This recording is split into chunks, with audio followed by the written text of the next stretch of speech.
pas si je vais trouver en 2 secondes. Bon, je vous lis l'exergue d'abord. Voilà. Puisque j'ai fait tout un travail sur la littérature belge, et donc je suis assez passionnée par la littérature belge. Plaisir que j'essaie de partager aussi avec mes élèves. Donc de Paul Williams, très bon, il pleut, nos destins sont fermés, nos rêves et nos reflets sont nos seules libertés. Un éclat de jaune mêlé de rose m'a réveillée. C'est comme ça, lorsqu'il y a 2 soleils, les matins rares où il fait beau dans ce pays de pluie. Je ne vois pas le vrai soleil, je ne pourrai pas le voir. Je referme les yeux et l'imagine.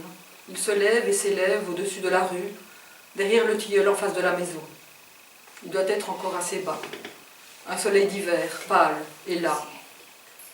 Je rouvre les yeux et j'entrevois son écho sur les vitres des maisons au bout du jardin, plus agressif que le vrai. Son rebond cherche à s'insinuer à travers les tentures rouges foncées. Jean tire les rideaux, c'est de son côté. Une lumière insolente inonde les murs gris qui entourent le lit. Elle éclabousse le miroir au-dessus de l'évier de la chambre. En me redressant, j'y vois mon reflet, mes traits, tout chiffonnés, cernés, ridés. Aujourd'hui, j'ai 50 ans. Et je fais mon âge. Dire que c'est un simulacre de soleil qui m'impose la vérité. La pluie, bienveillante, mieux veillante, aurait laissé la chambre dans sa grisaille et m'aurait bercé quelque temps encore d'illusions. Et du souvenir de ce matin d'été où ma mère m'avait dit « Quand tu t'éveilles, Audrey, ton visage est toujours lisse et frais. » C'était il y a 30 ans. Mais elle ne m'a jamais dit que j'étais belle. Elle vit encore, pas mon père. Elle est octogénaire. Ce mot sonne comme une maladie. Elle oubliera. Avant, elle n'oubliait jamais. Elle me téléphonait, m'envoyait une carte, souvent les deux, qu'elle soit à la maison ou à l'étranger, lorsque mon père l'emmenait dans l'été pour oublier l'hiver d'ici. Elle calculait bien son coup parce que la carte arrivait le bon jour. La date, c'est la date. Aussi précise et exacte que lorsqu'elle découpait le gâteau. Chacun sa part. C'est la première fois qu'elle oublie. Tiens, Georges aussi. Et la 3e fois que mon père n'est plus là pour m'embrasser. Seulement parce que ma mère le lui rappelait. Il ne retenait aucune date, lui, aucun chiffre, pas même son numéro de téléphone. Quand il était petit, son père ne s'occupait pas de fêtes et de dates. Il y avait la ferme.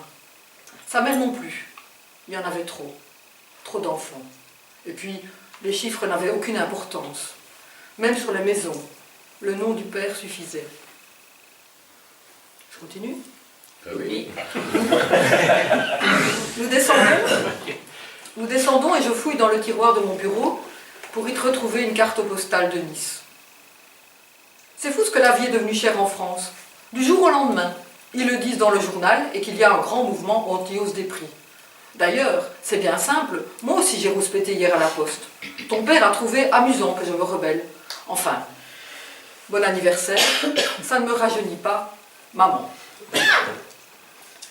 Chaque année, elle m'écrivait des petites choses banales, insignifiantes, circonstancielles, et il arrivait même qu'elle en oublie la raison de son courrier. Ça m'a fait du bien de lire ces mots, même réservés, même froids, et même s'ils datent d'une dizaine d'années. J'irai la voir samedi. Tu m'accompagneras?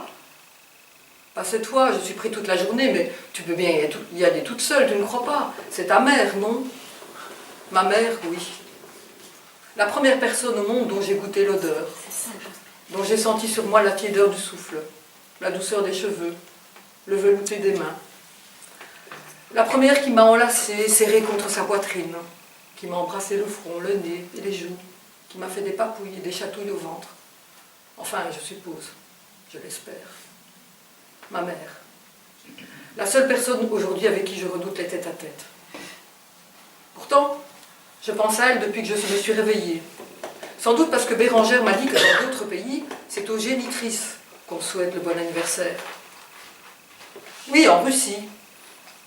Tu le savais, toi, évidemment. Embrasse-moi, génie. Tu ne veux pas qu'on invite des amis? Non, rappelle-toi le fiasco le jour de mes 40 ans. Non, je préfère ta seule compagnie.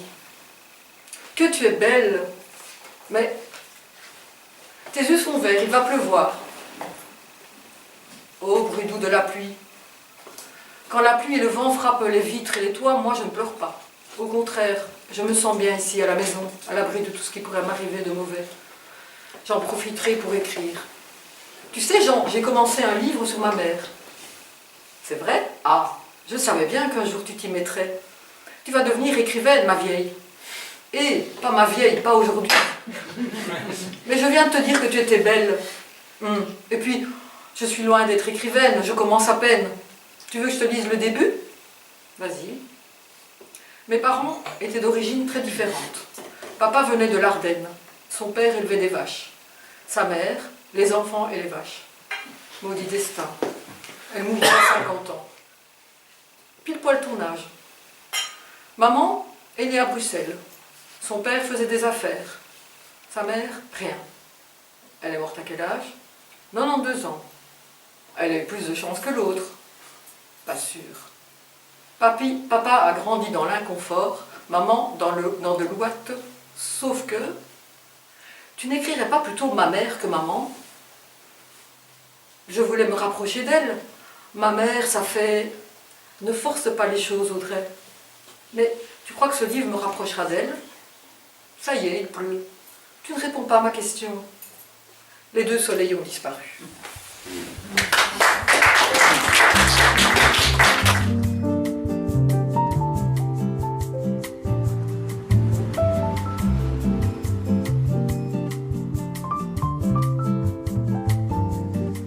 Eu sei que o sol nunca vai